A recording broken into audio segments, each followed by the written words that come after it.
মানে এইটা পরে আমার মানে তৈরি করে বলো বা পরে বলো, আমার নিজের প্রচন্ড স্যাটিসফাই হয়েছি আমি, ভীষণ ভালো লেগেছে।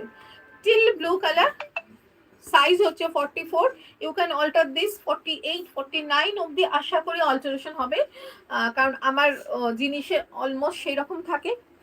পুরো সামনেটা কলমকারি রয়েছে, পুরো স্লিভস দুটো কলমকারি রয়েছে, ফুল কলমকারি। এই দুটো জায়গা পুরো লেস দিয়ে, ক্রোশিয়া লেস দিয়ে হচ্ছে এইভাবে বেঁধে দেওয়া হয়েছে, এইখানটাও লেস লাগানো হয়েছে, এবং তার থেকেও বড় কথা হচ্ছে ব্যাক সাইডটাতেও দেওয়া হয়েছে। দেখো ব্যাক সাইডেও দিয়েছি এখানটা, হ্যাঁ, যাতে পেছন দিক থেকে যখন দেখবে তখন জিনিসটাও সুন্দর লাগে। এবার এটা এ লাইন কাটে আছে, এ লাইন কাটে আছে অলমোস্ট 46